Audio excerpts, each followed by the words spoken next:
이런 건 신병 훈련이잖아. 숨 막히는 정적이 어둡고 서늘한 합동작전 지휘 통제실의 공기를 칼날처럼 갈랐다. 방금 전까지 브리핑 화면을 향해 있던 대한민국 최정예 특수부대 707 특임대대 흑표범 부대원 수십 명의 강철 같은 시선이 일제히 한 곳으로 향했다. 그 시선의 끝에는 이제 막 이 연합훈련을 위해 파견된 미군 델타포스 소속의 여장교 에블린 리드 대위가 서 있었다.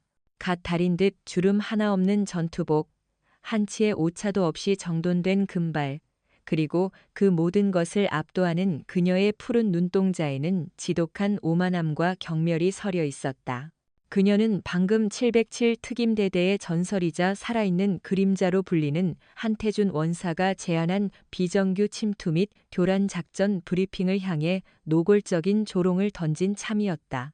한 원사의 작전은 데이터나 첨단 장비가 아닌 오직 현장의 소음, 바람의 방향, 희미한 화약 냄새, 그리고 수십 년간 전장을 누벼온 자만이 가질 수 있는 짐승 같은 감에 의존하는 방식이었다. 첨단 기술로 무장한 현대전에서 그의 방식은 마치 구시대의 유물처럼 보일 수도 있었다. 하지만 그를 아는 흑표범 부대원들에게 한태준 원사의 감은 그 어떤 슈퍼컴퓨터의 연산보다 정확하고 치명적인 무기였다. 대위님 방금 뭐라고 하셨습니까? 한태준 원사의 목소리는 낮고 건조했다. 그 안에는 어떠한 감정도 담겨 있지 않았다. 하지만 그 무감정한 목소리가 오히려 회의실의 온도를 몇 도는 더 떨어뜨렸다. 그는 자리에서 일어나지 않았다. 그저 칠흑 같은 눈으로 마치 먹잇감의 약점을 꿰뚫어 보듯 리드 대위를 응시할 뿐이었다. 그의 시선 앞에서 웬만한 강심장의 사내들도 등줄기에 식은땀이 흐르기 마련이었지만 리드 대위는 코웃음을 치며 어깨를 으쓱했다. 못 들었습니까, 원사님? 이런 즉흥적이고 감에 의존하는 전술, 웨스트포인트에서는 1학년짜리 신병 훈련에나 나오는 겁니다. 주먹구구식이죠. 우리는 데이터로 싸웁니다. 드론으로 전장을 스캔하고 위성으로 적의 위치를 파악하고 AI가 최적의 침투 경로를 계산하죠. 당신처럼 냄새나 맡고 바람 소리나 듣는 원시적인 방식이 아닙니다. 그녀의 말 한마디 한마디는 비수처럼 날아와 707 부대원들의 심장과 자존심에 깊숙이 박혔다. 몇몇 젊은 부사관들은 주먹을 꽉 쥐어 손등에 핏줄이 붉어졌다. 그들이 목숨처럼 여기고 따르는 영웅을 이제 막 비행기에서 내린 젊은 여장교가 감히 모욕한 것이다. 그들에게 한태준 원사는 단순한 선임이 아니었다. 적진 한복판에서 길을 잃었을 때 유일하게 믿고 따를 수 있는 북극성이었고 총알이 빗발치는 상황에서 등을 맡길 수 있는 가장 단단한 방패였다. 여기는 웨스트포인트가 아닙니다, 대위님. 여긴 실현의 도가니입니다. 한태준이 마침내 입을 열었다. 실현의 도가니는 이번 연합훈련이 펼쳐질 거대하고 정교한 시가지 전투훈련장의 별칭이었다. 실제 패도실을 그대로 옮겨놓은 듯한 그곳은 무너진 건물, 끊어진 다리, 악취가 진동하는 하수구까지 전쟁의 참혹함을 극도로 현실적으로 재현해 놓은 지옥의 축소판이었다. 그 잘난 데이터가 무너진 콘크리트 더미 아래서도 길을 찾아줄지 궁금하군요. 걱정 마시죠, 원사. 내 드론은 당신의 코보다 훨씬 예민하고 내 AI는 당신의 감보다 훨씬 빠르니까. 오히려 당신의 그 구시대적인 방식이 팀의 발목을 잡지나 않을까 걱정입니다. 팽팽한 긴장감이 터지기 일보 직전 연합훈련 지휘관인 한국군 대령이 자리에서 일어나 박수를 쳤다. 그의 얼굴에는 난처함 대신 흥미롭다는 미소가 걸려 있었다. 아주 좋군, 아주 패기 넘치는 토론이야. 현대전은 바로 이런 신념의 충돌 속에서 발전하는 법이지.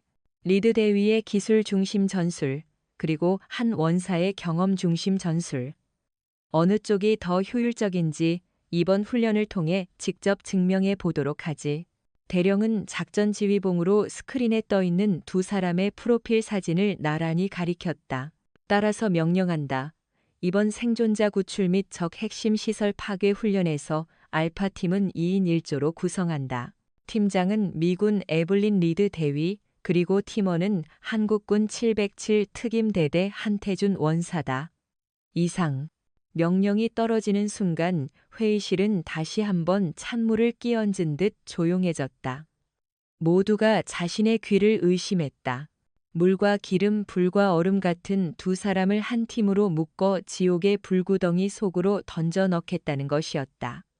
그것은 명령이라기보다는 잔인한 실험에 가까웠다. 리드 대위는 어이없다는 듯 헛웃음을 터뜨렸고 한태준 원사의 미간에는 깊은 주름이 새겨졌다. 그는 말없이 자리에서 일어나 회의실을 나섰다. 그의 등 뒤로 리드 대위의 날카로운 목소리가 따라붙었다. 작전 중 내 명령에 절대 복종해야 할 겁니다, 원사. 내 앞길을 막는다면 그게 아군이라도 가차없이 제거하는 게 내 방식이니까. 한태준은 뒤돌아보지 않았다. 대답할 가치조차 없었다. 그는 그저 훈련장으로 향하는 복도를 묵묵히 걸어갈 뿐이었다. 그의 머릿속에는 오직 하나의 생각만이 맴돌았다. 이 훈련 아주 재미있어지겠군. 잠시 후 육중한 방탄복과 각종 장비로 무장한 두 사람이 시련의 도가니의 거대한 강철 게이트 앞에 섰다. 끼익 낡은 쇠가 마찰하는 소름 끼치는 소리와 함께 문이 열리자 안에서는 금방이라도 유령이 튀어나올 듯한 폐허의 풍경과 함께 축축하고 퀴퀴한 먼지 냄새가 뿜어져 나왔다. 내 장비 세팅이 끝날 때까지 한 발짝도 움직이지 마시죠. 당신 멋대로 돌아다니다가 부비 트랩이라도 밟으면 곤란하니까. 리드 대위는 손목에 스마트 단말기를 켜며 차갑게 말했다. 그녀는 단말기를 통해 소형 드론을 띄우고 훈련장 내부의 3D 맵을 다운로드하기 시작했다. 한태준은 그런 그녀를 무시한 채 바닥에 웅크리고 앉아 흙을 한 줌 집어 손가락으로 비볐다. 그리고는 코로 냄새를 맡았다. 이쪽은 바람이 불어오는 쪽이야. 저쪽 하수구에서 시체 썩는 냄새가 희미하게 섞여온다. 인질은 아마 지하에 있을 거다. 아직도 그런 원시적인 분석을 하다니 놀랍군요. 리드 대위가 비웃었다. 곧 내 드론이 인질의 정확한 GPS 좌표를 보내올 겁니다. 냄새 따위에 의존할 필요 없어요. 그때였다. 쾅! 두 사람의 등 뒤에서 강철 게이트가 무겁게 닫혔다. 완벽한 고립. 이제 이 지옥 같은 공간에서 그들이 의지할 수 있는 것은 오직 곁에 있는 파트너뿐이었다. 하지만 그들의 눈에는 서로를 향한 불신과 적개심만이 가득했다. 두 사람 사이에 흐르는 냉랭한 공기는 앞으로 72시간 동안 닥쳐올 진짜 지옥의 서막에 불과했다. 과연 이 오만한 미군 여장교는 자신의 첨단 기술만으로 살아남을 수 있을까? 아니면 짐승 같은 감각을 지닌 한국 특수부대의 베테랑의 방식이 옳았음을 뼈저리게 깨닫게 될까? 그 충격적인 반전의 시작이 궁금하시다면 채널 구독과 좋아요 버튼을 지금 바로 눌러주시기 바랍니다. 여러분의 클릭 하나하나가 저희 채널에 정말 큰 힘이 됩니다. 칠흑 같은 어둠 속에서 에블린 리드 대위의 목소리만이 유일한 등불처럼 울렸다. 그녀의 손목에 부착된 최첨단 스마트 단말기 화면에는 소형 정찰 드론 팅커벨이 전송해오는 3차원 지형 데이터가 실시간으로 구현되고 있었다. 붉은색으로 표시된 적의 예상 이동 경로, 초록색으로 빛나는 안전 확보 구역, 그리고 노란색으로 깜빡이는 잠재적 위험 지점까지. 그녀에게 이 폐허는 더 이상 미지의 공간이 아니었다. 손바닥 안에 들어온 완벽하게 통제 가능한 데이터의 집합체일 뿐이었다. 좌측 복도 15m 전방 코너의 적군 일명 매복, 열감지 센서에 잡혔어. 심박수는 분당 78회. 긴장 상태는 아니군. 아마추어야.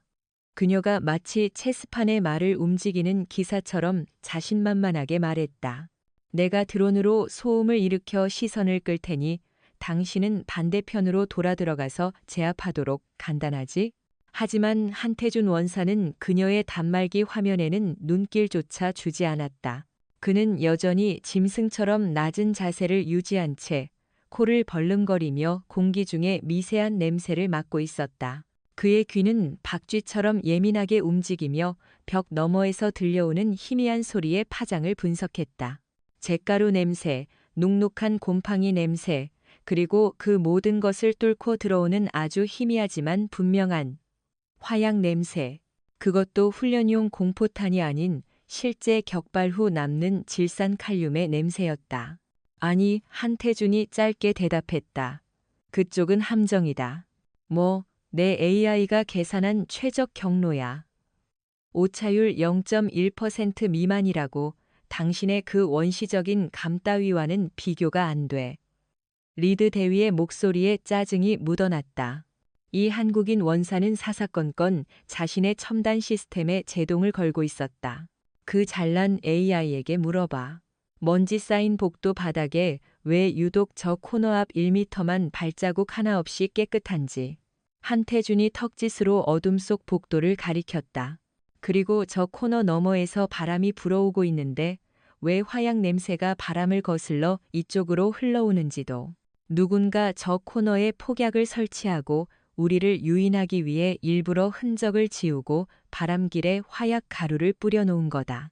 이건 교범에도 안 나오는 경험 많은 놈들이나 쓰는 아주 고전적인 수법이야.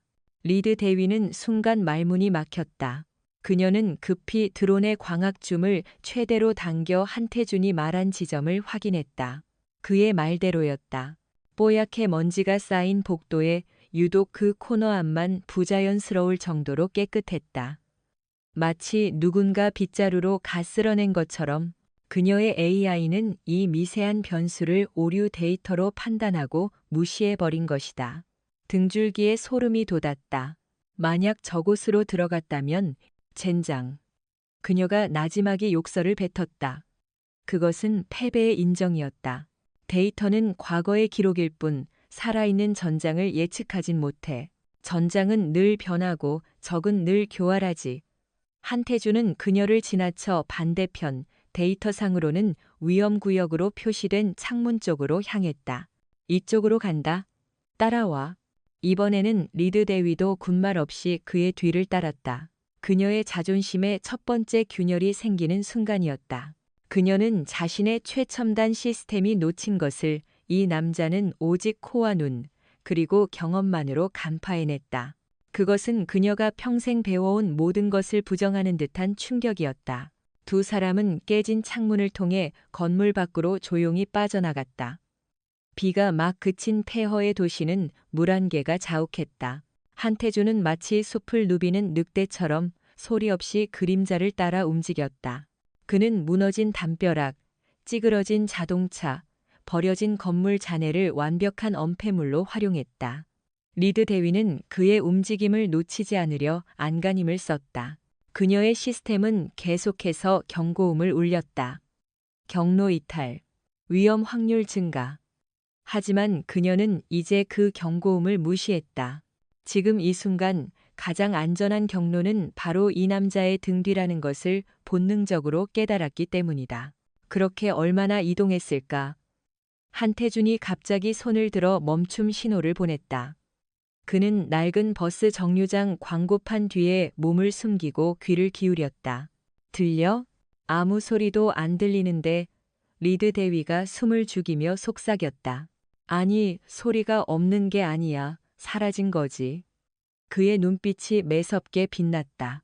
조금 전까지 들리던 풀벌레 소리, 바람에 나뭇잎 스치는 소리, 멀리서 들리던 개 짖는 소리가 전부 동시에 멈췄어. 이건 포식자가 나타났다는 신호야. 숲의 모든 생명체들이 숨을 죽인 거지. 그의 말이 끝나기 무섭게 후두둑. 버스 정류장 지붕 위에서 빗물이 아닌 붉고 끈적한 액체가 떨어져 리드 대위의 전투와 앞코를 적셨다. 피었다. 두 사람이 동시에 고개를 들었다. 정류장 지붕 위에 훈련 시나리오의 적군 역할을 맡았던 707 부대원 한 명이 목이 꺾인 채 널브러져 있었다.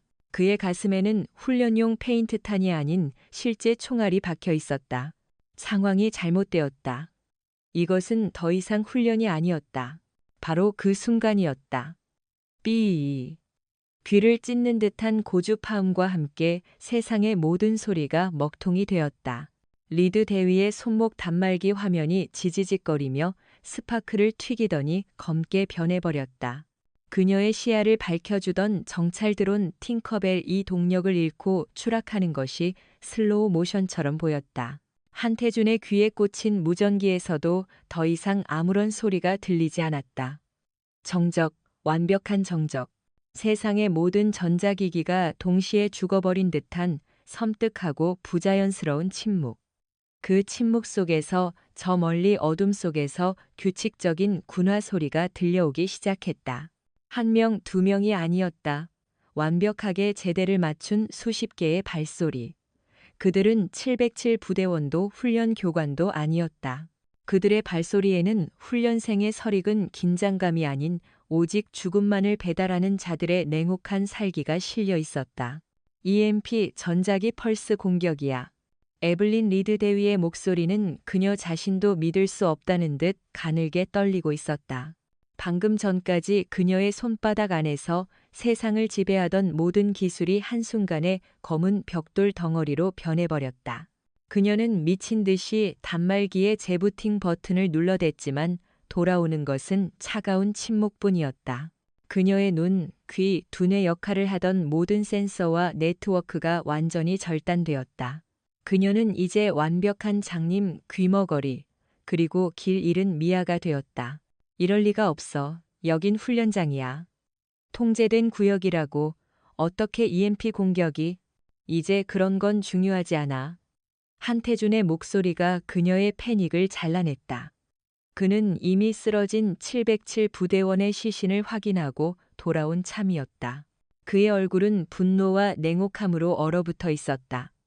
목에 난 자상, 단검으로 단 한 번의 경동맥을 끊었어. 망설임 없는 전문가의 솜씨다. 그리고 저 발소리 통제되지 않은 진입이야. 이건 훈련이 중단된 게 아니라 누군가 이 훈련을 기회로 삼아 침투했다는 뜻이다. 그의 말은 리드 대위의 마지막 희망마저 산산조각냈다. 훈련 중단, 시스템 오류 같은 안일한 가능성은 사라졌다. 이것은 실제 상황이었다.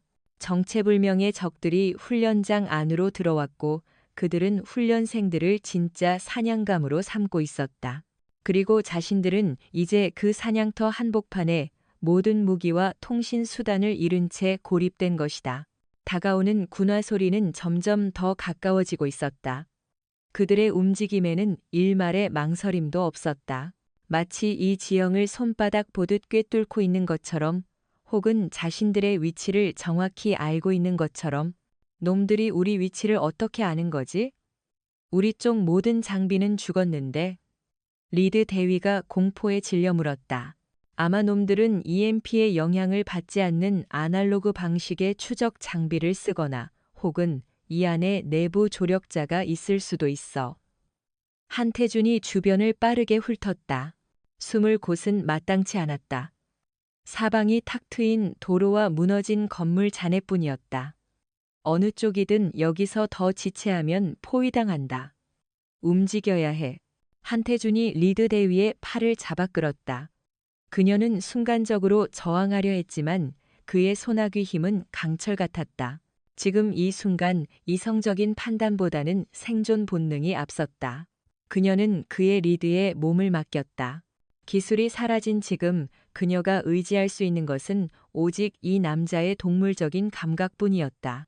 두 사람은 버스 정류장 뒤편의 좁은 골목으로 몸을 숨겼다. 쓰레기 더미와 폐가구들이 널려 있어 악취가 진동했다. 한태준은 리드 대위를 낡은 냉장고 뒤로 밀어넣고 자신은 그 앞을 가로막았다.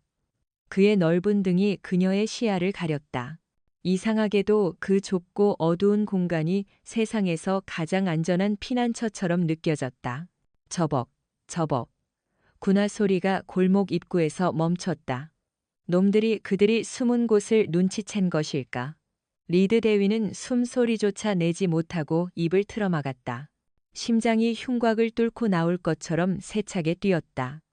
태어나서 처음 느껴보는 원초적인 공포였다. 웨스트포인트의 그 어떤 모의 훈련도 데이터로 분석한 그 어떤 시뮬레이션도 지금 이 순간에 살아있는 공포를 재현해내지는 못했다. 이쪽은 흔적이 없다. 반대편으로 가보지.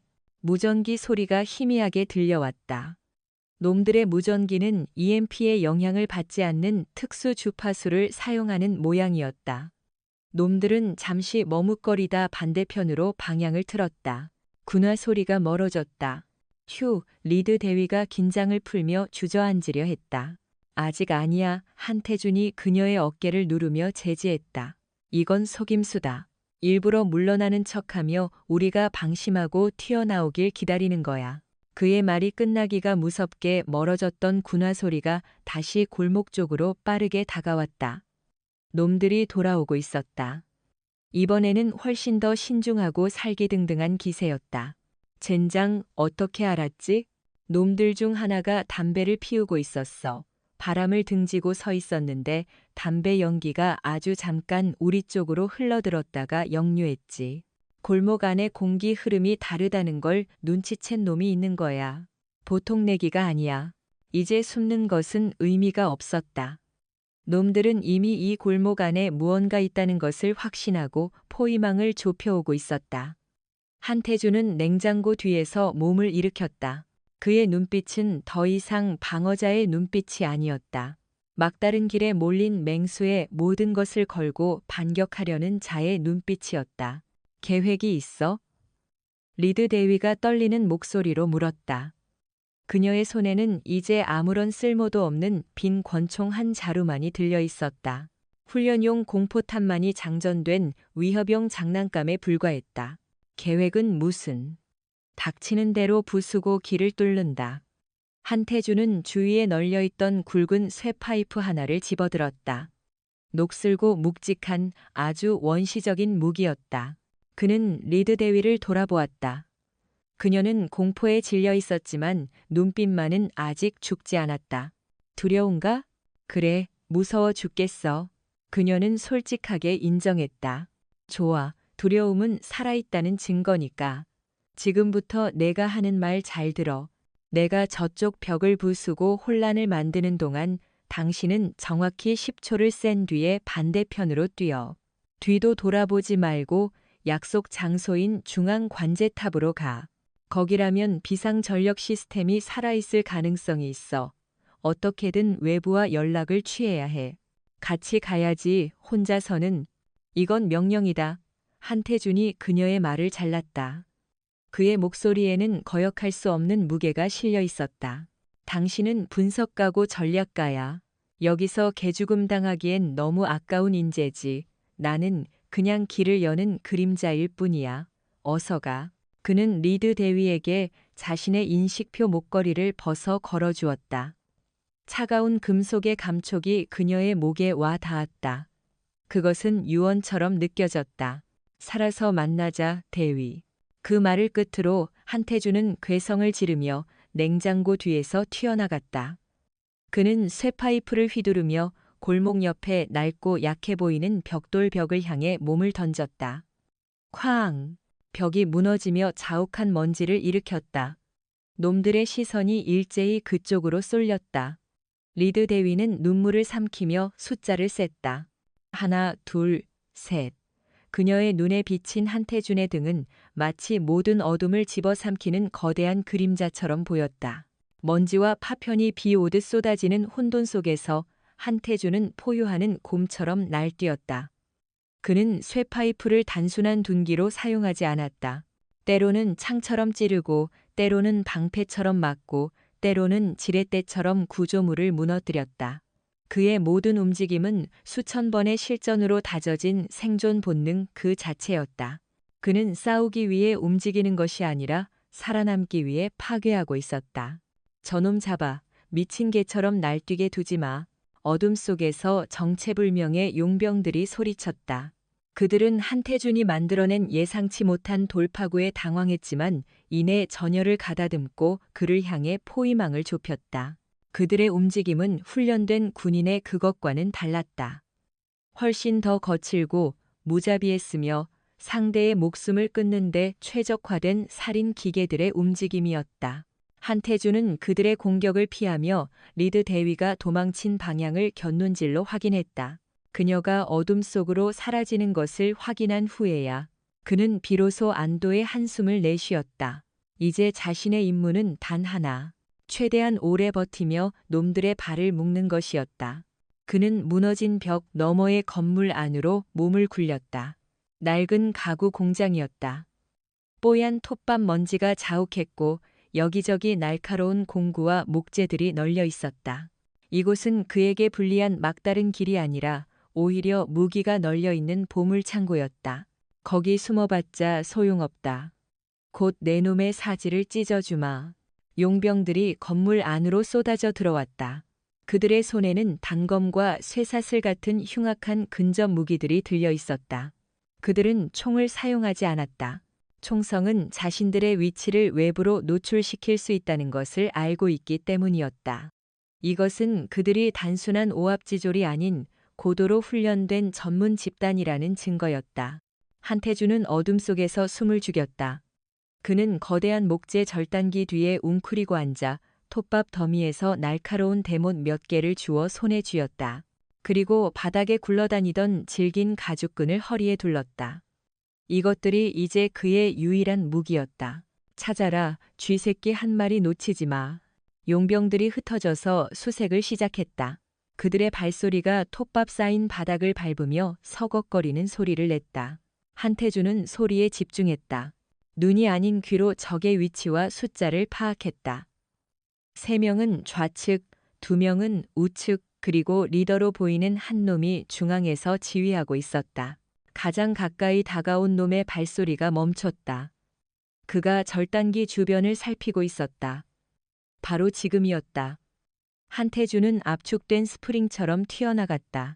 그의 움직임은 소리가 없었다. 그는 용병의 등 뒤로 파고들어 한 손으로 입을 막고 다른 한 손에 쥔 대못으로 목의 급소를 정확히 찔렀다. 으윽! 용병은 비명조차 지르지 못하고 쓰러졌다. 무슨 소리야? 동료의 쓰러지는 소리를 들은 다른 용병이 고개를 돌렸다. 하지만 그가 본 것은 허공을 가르며 날아오는 쇠파이프였다. 퍽! 둔탁한 소리와 함께 용병의 머리에 충격이 가해졌다.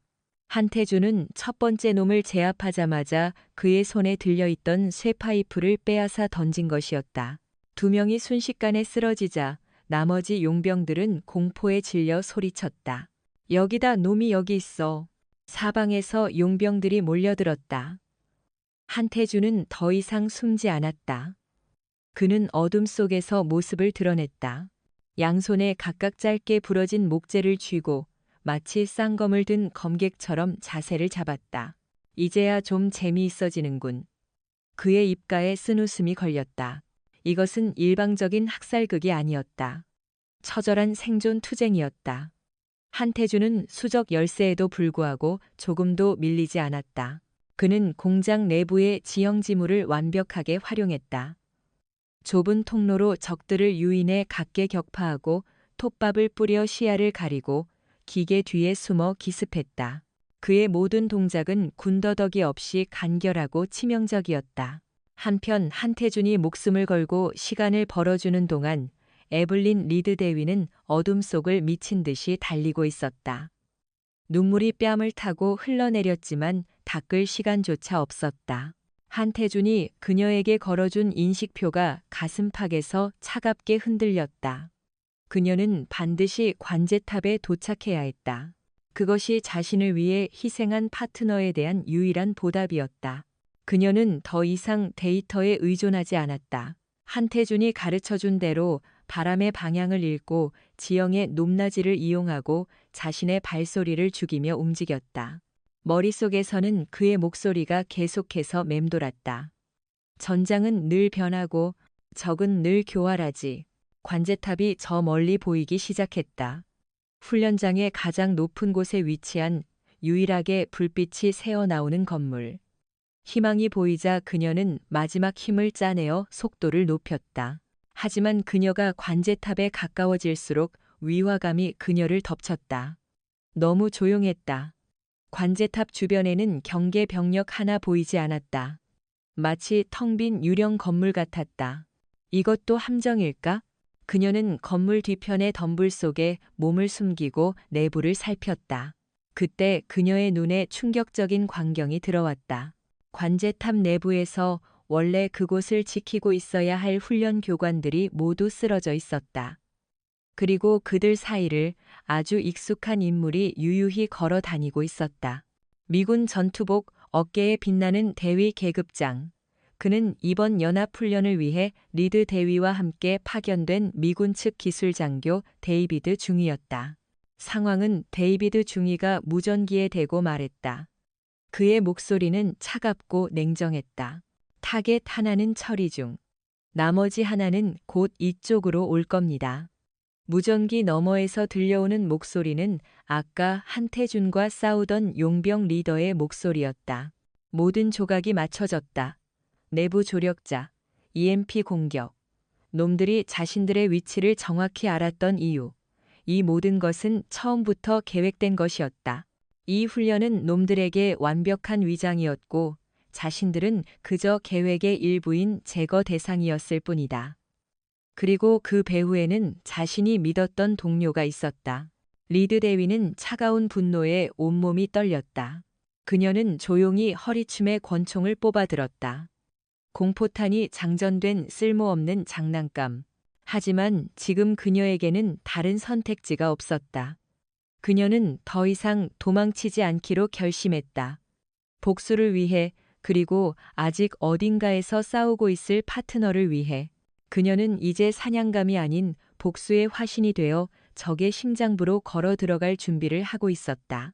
에블린 리드 대위는 차가운 배신감에 심장이 얼어붙는 것 같았다. 눈앞에서 벌어지고 있는 광경은 현실이 아니길 바랐지만 관제탑 내부를 유유히 거닐며 용병들에게 지시를 내리는 데이비드 중위의 모습은 너무나도 선명했다. 함께 땀 흘리고 함께 작전을 논의했던 동료가 사실은 자신과 한태준을 죽음으로 몰아넣은 원흉이었다. 분노가 머리끝까지 치밀어 올랐지만 그녀는 섣불리 움직이지 않았다. 한태준이 했던 말을 떠올렸다. 감정에 휘둘리면 죽는다. 그녀는 지금 자신이 가진 것을 냉정하게 분석했다. 쓸모없는 공포탄 권총 한 자루, 그리고 한태준에게서 배운 몇 가지 생존 기술. 그것이 전부였다. 상대는 중무장한 용병들과 내부 지리의 훤한 배신자. 정면으로 부딪히는 것은 자살 행위였다. 그녀에게 필요한 것은 전략이었다.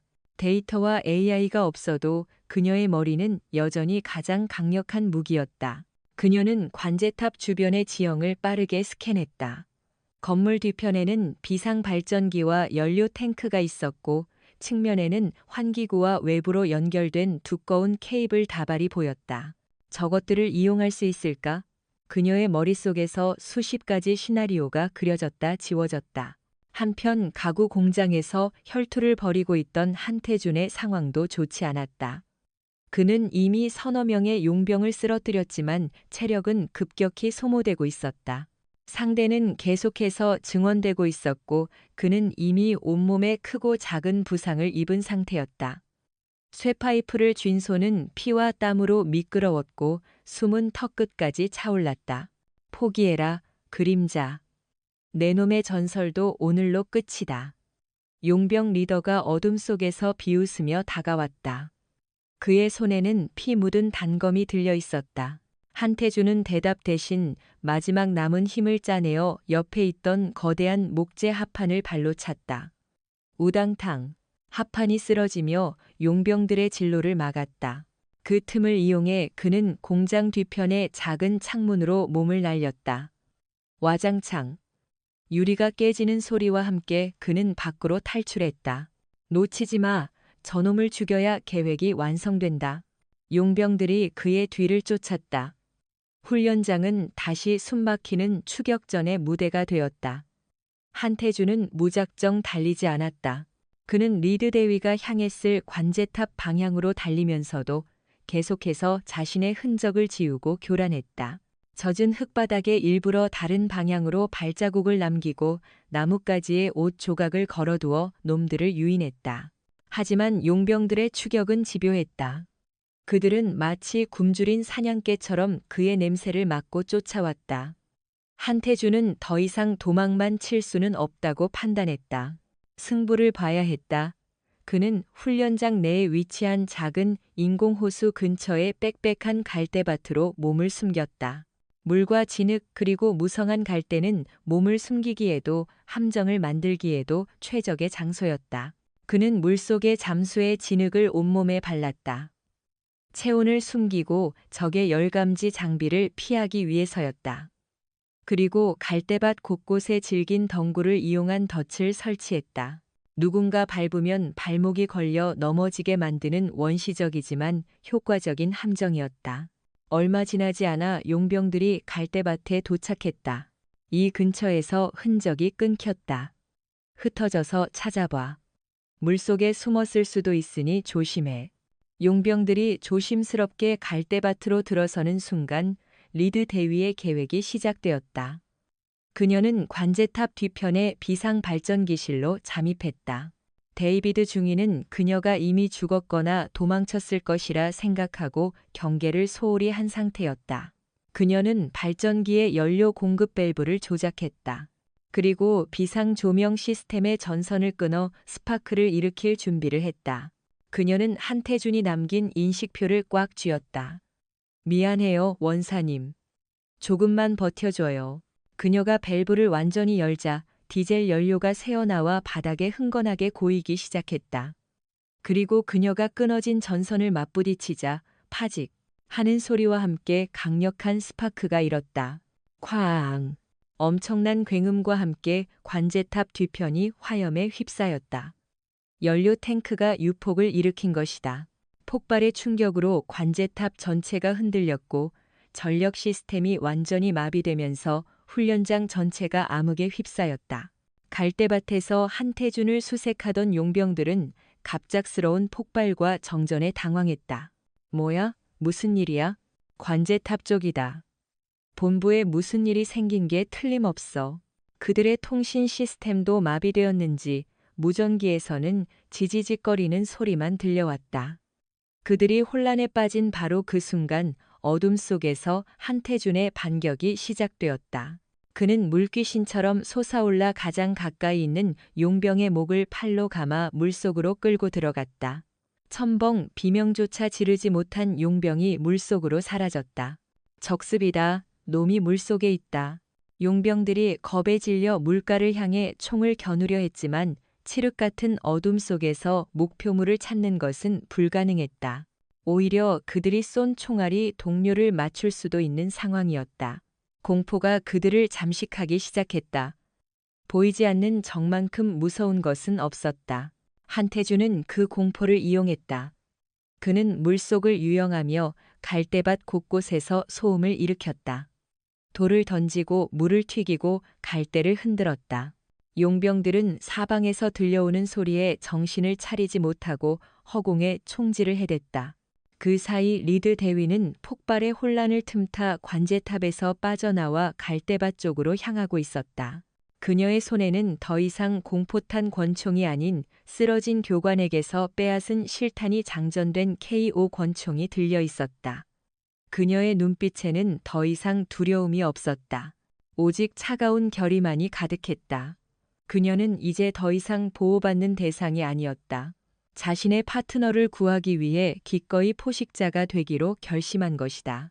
그녀는 한태준이 자신에게 생존의 기술을 가르쳐 주었듯 이제 자신이 가진 전략과 지식으로 그를 구해내야 했다. 어둠 속에서 두 개의 그림자가 서로를 구하기 위해 하나의 목표를 향해 움직이기 시작했다. 갈대밭의 혼돈은 한태준에게 완벽한 무대였다. 어둠과 물, 그리고 무성한 갈대는 그의 존재를 지워주는 최고의 위장이었다. 그는 소리 없이 물속을 움직이며 용병들을 하나씩 사냥했다. 물 밖으로 발목을 잡아채 끌고 들어가거나 갈대 뒤에 숨어 있다가 지나가는 놈의 등 뒤에서 나타나 목을 졸랐다. 용병들은 보이지 않는 유령에게 농락당하는 기분이었다. 처음의 기세는 온데간데 없이 공포에 질려 서로를 의심하며 총구를 겨누기 시작했다. 누구야, 거기 누구야. 쏘지마, 나야. 그들의 팀워크가 무너지는 순간 한태준은 마지막 남은 용병 리더의 등 뒤로 솟아올랐다. 그는 무기가 없었다. 그래서 그는 자신의 몸을 무기로 썼다. 그는 팔로 리더의 목을 감아 조르는 리어 네이키드 초크 기술을 시도했다. 크업!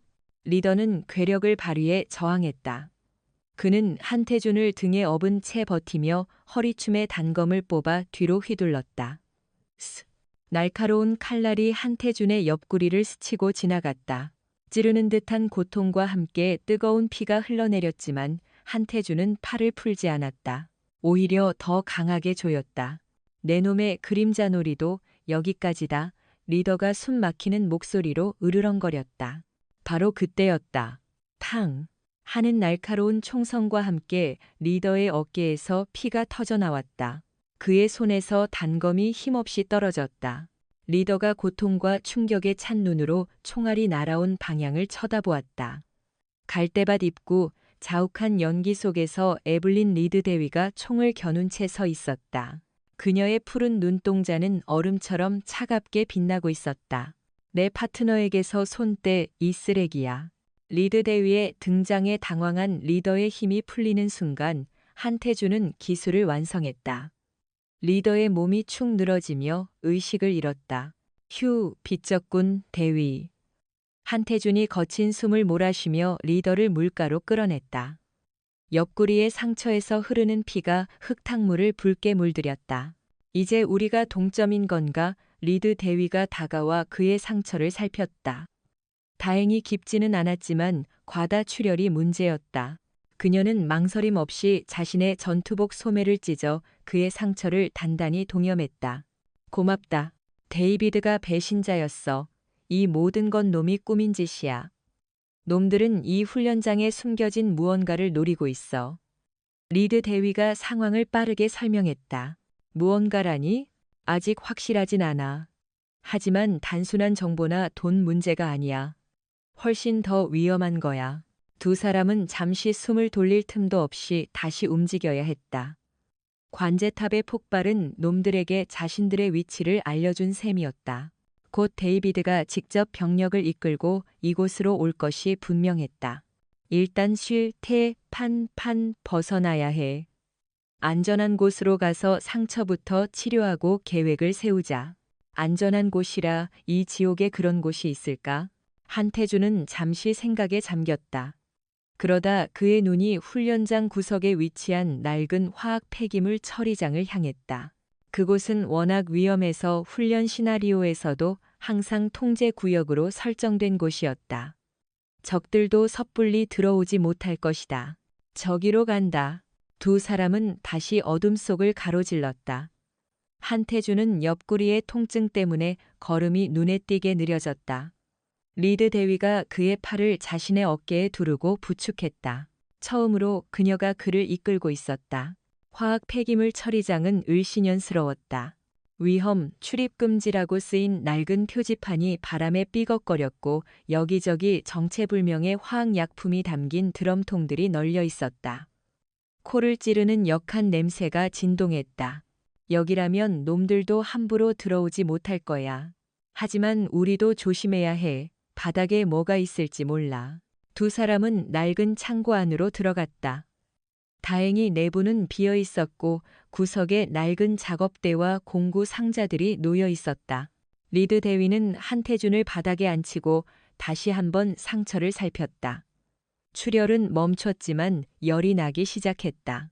이대로 두면 감염될 수 있어. 소독약이라도 있어야 하는데. 괜찮아. 이 정도는. 한태준이 말을 채 끝내기도 전에 창고 밖에서 차량 엔진 소리가 들려왔다. 놈들이 벌써 쫓아온 것이다. 데이비드가 직접 온 모양이었다. 차량 여러 대에서 용병들이 내리는 소리가 들렸다. 젠장, 포위됐어. 리드 대위의 얼굴이 하얗게 질렸다. 창고는 출입구가 하나뿐인 막다른 곳이었다. 독 안에 든 쥐였다. 총알은 몇 발 남았지? 20발 정도. 이걸로는 어림도 없어. 한태준은 고통을 참고 자리에서 일어났다. 그는 절망하지 않았다. 오히려 그의 눈은 그 어느 때보다 날카롭게 빛나고 있었다. 그는 창고 안을 훑어보았다.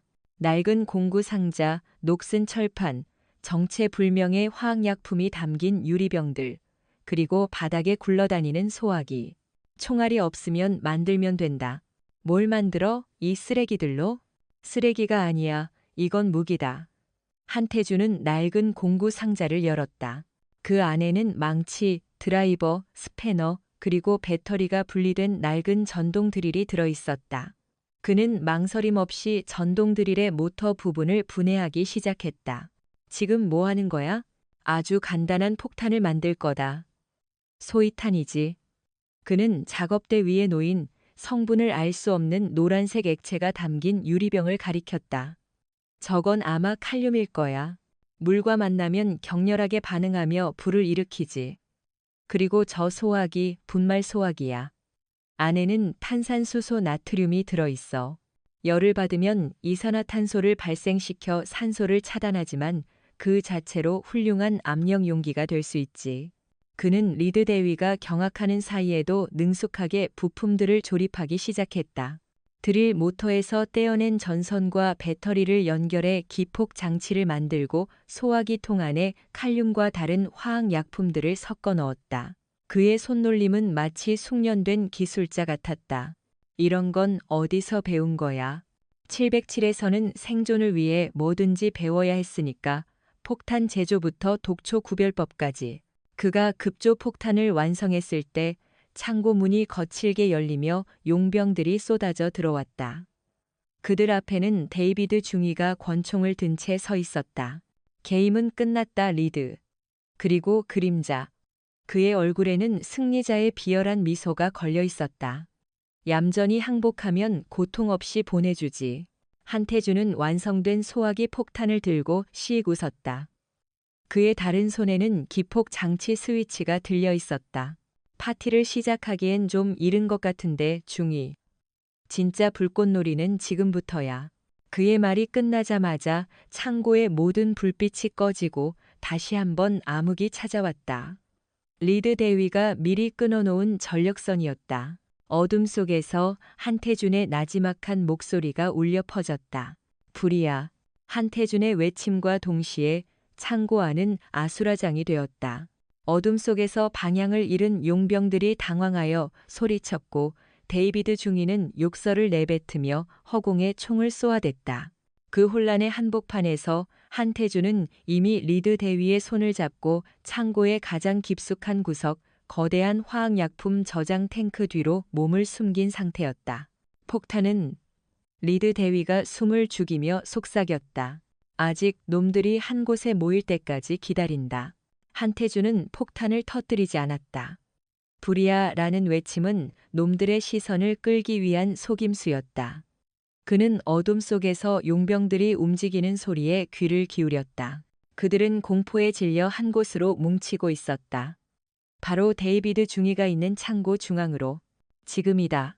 한태준은 망설임 없이 기폭 장치 스위치를 눌렀다. 지지직 하는 소리와 함께 그가 미리 창고 중앙 바닥에 던져두었던 소화기 폭탄이 작동했다. 쾅! 하는 굉음이 아니었다. 푸엣!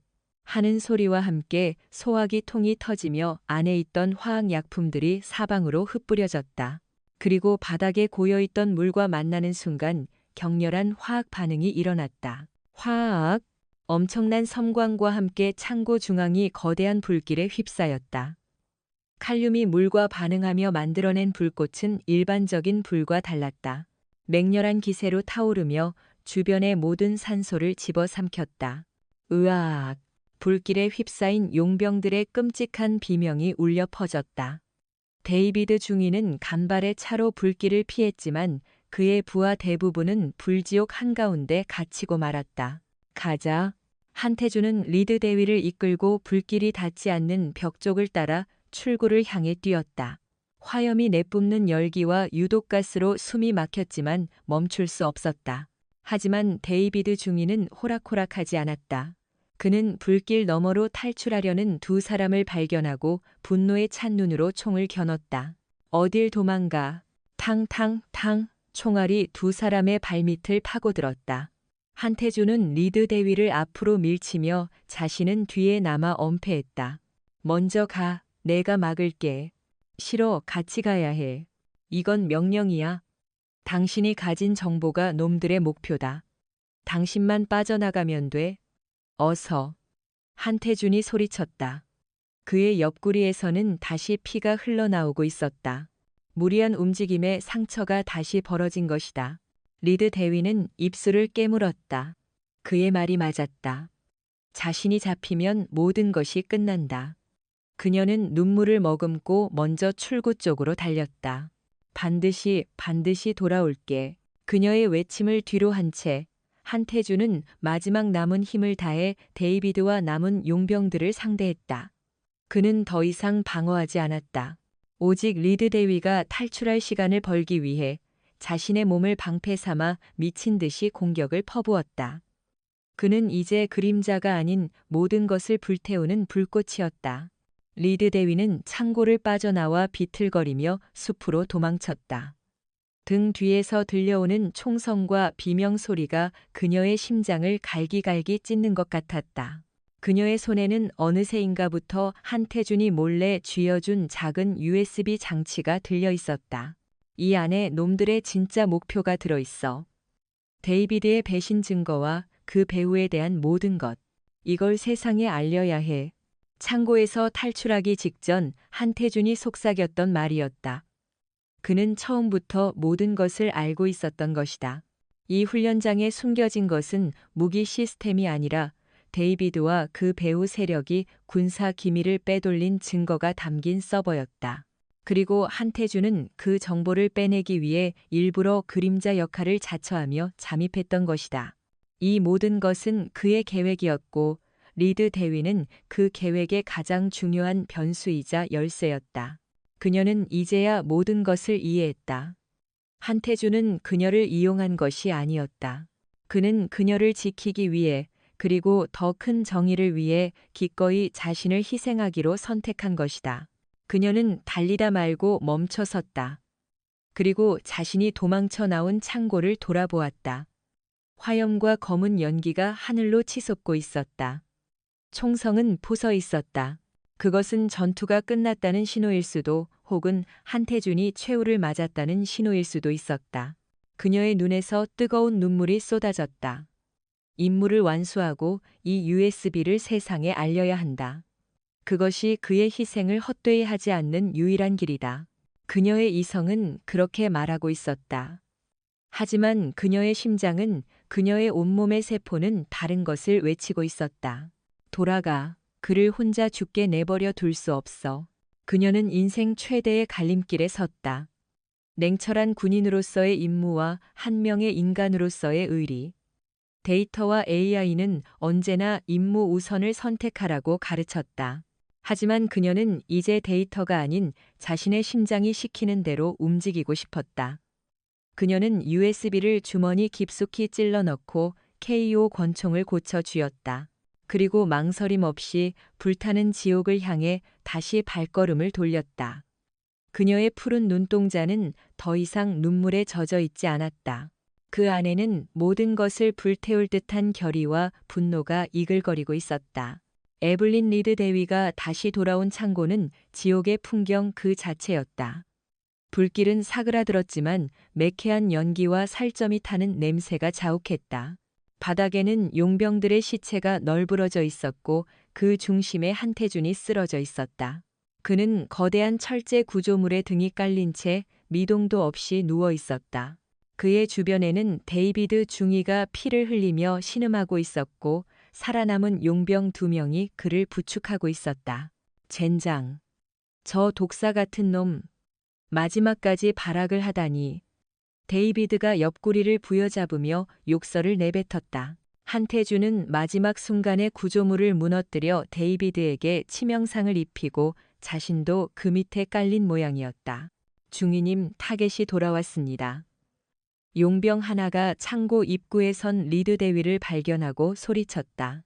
데이비드의 눈이 번뜩였다. 그는 고통을 참고 비틀거리며 일어섰다. 제 발로 걸어 들어오다니 멍청한 건지 용감한 건지 잘 왔다, 리드. 내 덕분에 수고를 덜었군. 그 USB만 넘기면 얌전히 보내주지. 리드 대위는 대답 대신 차가운 눈으로 쓰러져 있는 한태준을 바라보았다. 그의 가슴이 희미하게 오르내리고 있었다. 아직 살아있다. 그 사실 하나가 그녀의 마음에 불을 지폈다. 유감이지만 난 빈손으로 돌아가는 걸 싫어해서 말이야, 데이비드. 그리고 넌 내 파트너를 건드렸어. 그건 절대 용서할 수 없는 실수지. 그녀는 권총의 안전장치를 풀었다. 더 이상 그녀는 혼란스러워하던 웨스트포인트의 엘리트 장교가 아니었다. 그녀는 지옥의 불구덩이에서 살아남은 생존자였고 자신의 동료를 구하기 위해 모든 것을 건 전사였다. 그녀는 한태준에게서 배운 모든 것을 떠올렸다.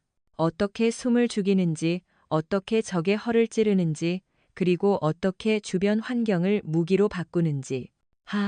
고작 권총 한 자루로 뭘 어쩌겠다고. 쏴봐. 내가 쏘는 순간 내 부하들이 널 벌집으로 만들 거다. 데이비드가 비웃었다. 리드 대위는 씩 웃었다. 누가 총으로 싸운다고 했나? 그녀는 갑자기 몸을 낮춰 바닥에 있던 소화기 안전핀을 뽑아 데이비드 쪽으로 굴렸다. 폭탄이 아니라는 것을 알면서도 용병들은 반사적으로 몸을 움츠렸다. 그 찰나의 순간 리드 대위는 반대편으로 몸을 날렸다. 그녀의 목표는 데이비드가 아니었다. 그녀는 창고 구석에 있던 소방 호스 밸브를 향해 뛰었다. 저 여자 잡아. 용병들이 그녀를 향해 총을 쏘려 했지만 그녀는 이미 밸브를 잡고 있었다. 그녀가 밸브를 힘껏 돌리자 굵은 소방 호스에서 엄청난 수압의 물줄기가 뿜어져 나왔다. 쏴아. 강력한 물줄기가 창고 바닥을 휩쓸었다. 바닥에 널려있던 화학약품 가루들과 재가 물과 섞여 미끄러운 진흙탕을 만들었다. 용병들은 미끄러운 바닥 때문에 중심을 잡지 못하고 비틀거렸다. 이 미친년이. 리드 대위는 소방 호스를 무기처럼 휘두르며 용병들을 겨냥했다. 강력한 물줄기에 맞은 용병들은 나가 떨어졌다. 그녀는 한태준이 그랬던 것처럼 주변의 모든 것을 무기로 활용하고 있었다. 그녀는 더 이상 데이터에 의존하지 않았다. 그녀는 자신의 두뇌와 임기응변, 그리고 동료를 구하겠다는 절박함으로 싸우고 있었다. 데이비드는 부하들이 추풍 낙엽처럼 쓰러지는 것을 보고 경악했다. 불과 몇 시간 전만 해도 자신의 통제 아래 있던 순진한 엘리트 장교가 이제는 자신을 위협하는 무서운 괴물이 되어 있었다. 그는 부상을 입은 몸을 이끌고 쓰러져 있는 한태준에게 다가갔다. 그리고 그의 머리에 총구를 겨눴다. 움직이지 마, 리드. 한 발짝만 더 움직이면 이놈 머리통을 날려버릴 거야. 리드 대위가 소방 호스를 멈췄다. 그녀의 얼굴이 하얗게 질렸다. 비겁한 놈. 전쟁에 비겁한 게 어디 있나? 자, 선택해. 그 USB와 내 목숨을 버릴 건가? 아니면 내 파트너의 시체를 끌어안고 울부짖을 건가? 절체절명의 순간. 리드 대위는 천천히 소방 호스를 내려놓았다. 그녀가 항복하려는 듯 두 손을 들었다. 데이비드의 입가에 승리의 미소가 번졌다. 하지만 그것은 함정이었다. 리드 대위의 눈은 데이비드를 보고 있었지만 그녀의 손은 등 뒤로 움직여 벽에 있던 비상벨 스위치를 찾고 있었다. 그녀는 한태준과 함께 관제탑으로 향하면서 이 건물의 모든 비상 시스템을 머릿속에 입력해 두었던 것이다. 그녀가 비상벨을 누르는 순간 귀를 찢는 듯한 경보음이 울려 퍼지고 천장에서 스프링클러가 터져 나왔다. 우웅 쏴. 엄청난 양의 물이 폭포수처럼 쏟아져 내렸다. 시야가 흐려지고 경보음 때문에 정신을 차릴 수가 없었다. 데이비드가 당황하여 한태준에게서 잠시 시선을 뗀 바로 그 순간 죽은 듯이 쓰러져 있던 한태준의 눈이 번쩍 뜨였다. 그는 기절한 척하고 있었던 것이다. 그는 리드 대위가 반드시 돌아올 것이라고 믿었고 그녀가 자신을 구할 기회를 만들어줄 것이라고 믿었다. 한태준은 마지막 남은 힘을 다해 자신을 짓누르고 있던 철제 구조물을 밀어내는 동시에 데이비드의 발목을 잡았다. 지옥으로 같이 가자, 이 배신자야. 중심을 잃은 데이비드가 앞으로 고꾸라졌다. 리드 대위는 그 기회를 놓치지 않았다. 그녀는 앞으로 달려나가 데이비드의 손에서 총을 쳐내고 그의 관자놀이에 자신의 총구를 겨눴다. 체크메이트, 데이비드. 모든 것이 끝났다. 데이비드의 얼굴에는 절망과 패배감이 가득했다. 그의 등 뒤로 한태준이 피투성이가 된 채 힘겹게 미소를 짓고 있었다. 두 사람은 비로소 진정한 파트너가 되어 함께 승리를 거머쥔 것이다. 끝났어, 데이비드. 에블린 리드 대위의 목소리는 쏟아지는 스프링클러 물줄기 속에서도 얼음처럼 차갑게 울렸다. 그녀의 총구는 데이비드의 관자놀이에서 한치도 흔들리지 않았다.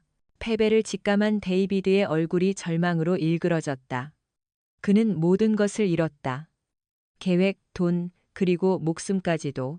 하지만 그의 눈 깊은 곳에서는 마지막 발악과도 같은 광기가 번뜩이고 있었다. 그는 순순히 패배를 인정할 남자가 아니었다. 그래, 끝났지. 하지만 혼자 죽진 않아. 데이비드는 비명과 함께 품속에 숨겨두었던 작은 기폭 장치를 꺼내 눌렀다.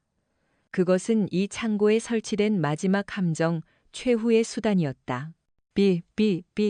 창고 곳곳에 설치된 소형 폭탄들이 날카로운 경고음을 내며 붉은 빛을 깜빡이기 시작했다. 10초 폭발까지 남은 시간이었다. 이 미친 자식. 리드 대위는 데이비드를 걷어차고 한태준에게 달려갔다. 그는 여전히 무거운 철제 구조물에 다리가 깔려 있었다. 태준, 일어나, 빨리. 먼저 가단 틀렸어. 한태준이 피를 토하며 힘겹게 말했다. 그는 이미 한계를 넘은 지 오래였다. 의식이 흐려지고 있었다. 헛소리 마. 내가 당신을 여기에 두고 갈 것 같아? 리드 대위는 미친 듯이 구조물을 밀어보았지만 꿈쩍도 하지 않았다. 7초, 6초. 시간은 야속하게 흘러갔다. 그녀의 눈에 눈물이 고였다. 이렇게 끝나는 건가? 모든 것을 걸고 싸웠는데 결국 함께 죽는 것인가? 바로 그때 그녀의 눈에 창고 천장을 가로지르는 굵은 체인과 도르래가 들어왔다. 과거의 무거운 화학약품 드럼통을 옮기는 데 사용되었던 크레인 시스템이었다. 저거야. 그녀는 망설일 시간이 없었다. 5초. 그녀는 총을 버리고 크레인 제어반으로 달려갔다. 낡은 레버는 녹이 슬어 뻑뻑했다. 그녀는 온몸에 체중을 실어 레버를 당겼다. 끼익. 쇠가 긁히는 소름 끼치는 소리와 함께 체인이 감겨 올라가기 시작했다. 4초. 체인 끝에 달린 거대한 갈고리가 한태준을 짓누르고 있는 구조물에 가까워졌다. 3초. 리드 대위는 다시 한태준에게 달려가 갈고리를 구조물에 걸었다. 2초. 그녀는 다시 제어반으로 달려가 레버를 반대 방향으로 밀었다. 제발. 끼익 쾅. 엄청난 굉음과 함께 창고 전체가 폭발에 휩싸였다. 리드 대위가 눈을 떴을 때 그녀는 무너진 창고 잔해 더미 속에 누워 있었다. 온몸이 부서질 듯 아팠지만 다행히 목숨은 건진 모양이었다. 폭발 직전 크레인이 구조물을 들어 올리는데 성공했고 그 덕분에 생긴 작은 공간이 그들을 지켜준 것이다. 태준? 그녀는 곁을 더듬었다. 다행히 그도 살아 있었다. 폭발의 충격으로 기절했지만 숨은 붙어 있었다. 하. 그녀는 허탈한 웃음을 터뜨렸다. 살아남았다. 정말로 지옥에서 살아남았다. 얼마나 지났을까? 사이렌 소리가 멀리서 들려오기 시작했다. 훈련장 외부의 폭발음을 듣고 마침내 구조대가 움직이기 시작한 것이다. 리드 대위는 마지막 남은 힘을 다해 주머니 속에 USB를 꺼내 품에 안았다. 이것이 그들의 처절했던 싸움의 증거였다. 잠시 후 구조대원들이 무너진 창고 잔해를 해치고 그들을 발견했다. 헬리콥터에 실려 병원으로 후송되는 동안 리드 대위는 의식 없는 한태준의 손을 꼭 잡고 놓지 않았다. 그녀는 그의 귓가에 작게 속삭였다. 우리가 이겼어, 파트너. 당신 덕분이야. 그녀의 눈에서 뜨거운 눈물이 흘러내렸다. 그것은 슬픔의 눈물이 아닌 생존과 승리에 대한 감격의 눈물이었다. 지옥 같던 72시간의 사투는 그렇게 막을 내렸다. 하지만 두 사람의 이야기는 이제 막 시작되고 있었다. 병원 복도를 가득 채운 소독약 냄새는 지독했지만 에블린 리드 대위에게는 세상 그 어떤 향수보다도 달콤하게 느껴졌다. 창밖으로 비치는 아침 햇살은 눈부셨고 복도를 오가는 사람들의 평범한 대화 소리는 아름다운 교향곡처럼 들렸다. 그녀는 살아있었다. 그리고 그 사실이 기적처럼 느껴졌다. 그녀는 중환자실 유리창 너머로 온몸에 붕대를 감고 각종 의료기기에 둘러싸여 잠들어 있는 한태준을 바라보았다. 의사는 그가 기적적으로 살아남았다고 말했다. 갈비뼈 여러 대가 부러지고 심한 뇌출혈과 과다출혈, 그리고 전신에 2도 화상을 입었지만 강인한 정신력과 체력으로 버텨냈다고 했다. 정말 바보 같은 남자야. 그녀는 자신도 모르게 미소를 지었다. 자신을 구하기 위해 더 큰 정의를 위해 기꺼이 목숨을 던졌던 남자. 데이터나 확률이 아닌 오직 신념과 의리로 움직였던 남자. 그는 그녀가 평생을 배워온 모든 것을 뒤흔들어 놓았다. 그녀가 건넨 USB는 엄청난 파장을 일으켰다.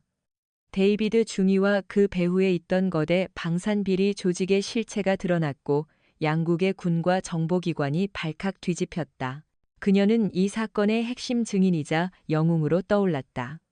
수많은 훈장과 특진 제의가 쏟아졌지만 그녀는 모든 것을 거절했다.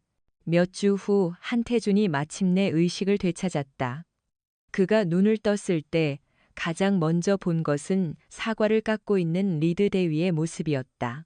햇살을 받아 금발이 빛나고 있었고 군복이 아닌 평범한 티셔츠와 청바지 차림의 그녀는 낯설지만 편안해 보였다. 일어났네 잠자는 숲속의 그림자님. 그녀가 장난스럽게 웃으며 깎은 사과 한 조각을 내밀었다. 여긴 천국인가? 한태준이 갈라진 목소리로 물었다. 당신 같은 천사가 사과를 깎아주는 걸 보니 천국은 무슨 빚쟁이가 빚받으러 온 거야. 당신 병원비가 얼만 줄 알아? 두 사람은 예전처럼 티격태격했지만 그 안에는 이전에는 없었던 따뜻함과 애정이 가득했다. 그들은 함께 죽음의 문턱을 넘었고 그 과정에서 서로의 영혼에 깊이 새겨졌다. 재활치료는 길고 고통스러웠지만 그들은 함께였다. 리드 대위는 그의 곁을 지키며 재활을 도왔고 한태준은 그녀에게 딱딱한 군대식 농담을 던지며 웃음을 주었다. 그들은 더 이상 미군 대위와 한국군 원사가 아니었다. 그저 서로의 상처를 보듬어주는 세상에 단둘뿐인 특별한 사이가 되어가고 있었다. 시간이 흘러 한태준이 마침내 퇴원하던 날, 리드 대위는 병원 입구에서 그를 기다리고 있었다. 그녀의 손에는 서류 봉투 하나가 들려 있었다. 이게 뭐야? 또 병원비 청구서? 열어봐. 봉투 안에는 한미연합특수전 사령부 창설에 관한 공식 문서와 두 사람의 이름이 나란히 적힌 파견 명령서가 들어 있었다. 그리고 그 밑에는 리드 대위의 자필로 쓰인 메모가 있었다. 새로운 팀에는 최고의 파트너가 필요해. 함께 가주지 않겠어, 원사님? 이건 부탁이 아니라 대위로서 내리는 첫 번째 명령이야. 한태준은 명령서를 바라보다가 이내 고개를 들어 그녀를 보았다. 그녀의 푸른 눈동자는 그 어느 때보다 진지하고 깊게 빛나고 있었다. 그는 말없이 씩 웃으며 그녀의 손을 잡았다. 명령이라면 따라야지, 대위님. 두 사람의 손이 굳게 맞잡혔다. 지옥의 훈련장에서 시작된 악연은 이제 국경을 넘어선 최고의 파트너십으로 다시 태어나고 있었다.